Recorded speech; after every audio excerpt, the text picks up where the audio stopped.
السلام عليكم ورحمة الله وبركاته. أهلا بيكم في قناة أسرار المطبخ المصري. النهاردة إن شاء الله هنعمل طاجن كده اختراع، حاجة كده تجنن.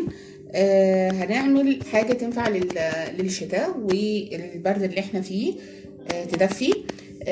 طاجن. بصوا اختراع، يعني أنا عملته. ما شفتش حد عمل قبل كده.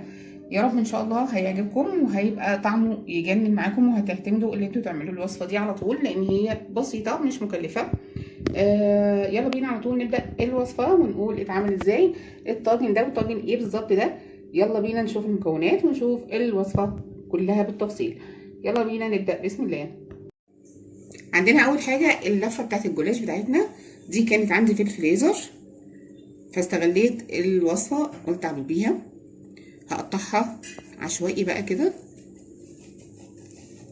باللفه نفسها.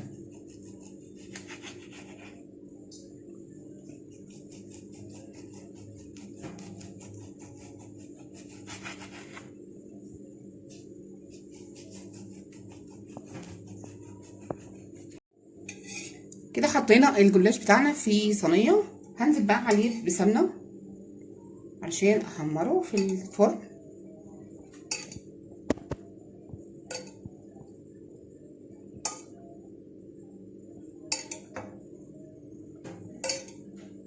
احطه في الفرن يتحمر وياخد تحميصه.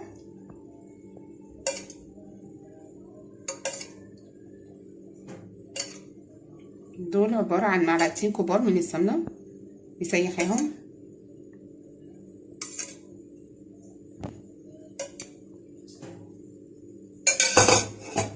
بايديا كده هبتدي ادخل السمنه جوه الجلاش نفسه علشان كل الجلاش ياخد من السمنه.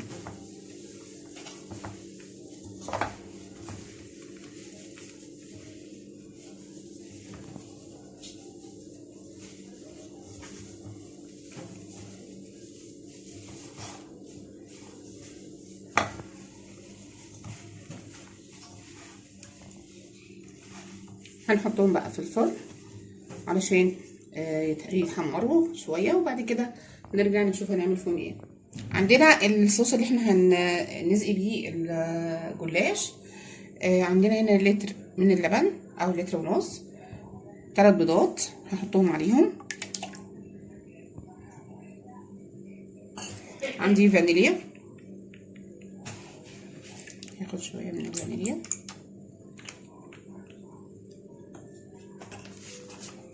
كريم كراميل باكو.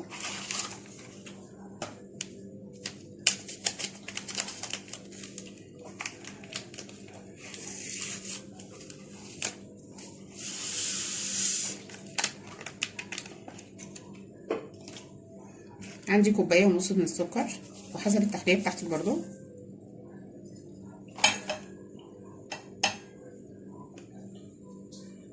دي عندي الاسانس بتاع جوز الهند، هاخد بس شويه صغيرين، ولو مش عندك استغني عنه مش مشكله، بس هو ايه بيدي ريحه جميله للوصف. وعندي نص كوبايه من السمنه السايحه احطها.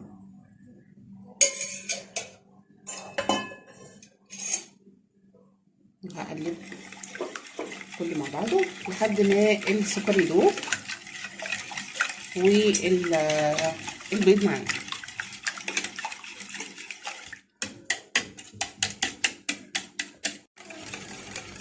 هحط عليهم مقدار معلقه صغيره من البيكنج باودر. كده حطينا الجلاش بتاعنا في الطواجن. هننزل بقى بالصوص بتاعنا اللي احنا عملناه.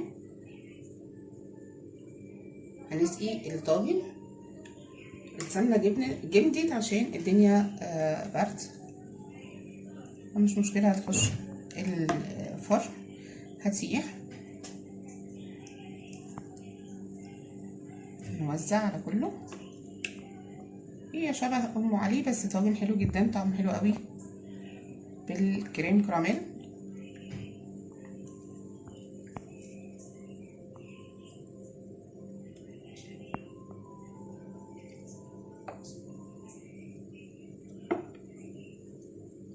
عملته مره كمان زمان بال بالعيش الفينو، العيش الفينو البايت عملته بيه كان تحفه.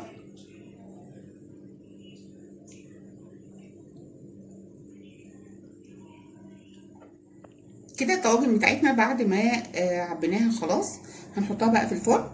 اللبن يا جماعه ما كفاش معايا اللتر اللي احنا حطيناه، هنحط كمان لتر كمان عشان الجلاش من جوه يتشرب يبقى عامل زي ام علي كده، طعمه حلو معاكي. هنحطهم بقى، بس حطي لهم بقى سكر مع اللبن اللي انت حطيتيه. هنحطهم في الفرن ونشوف بقى الشكل النهائي بتاعهم هيبقى عامل ازاي.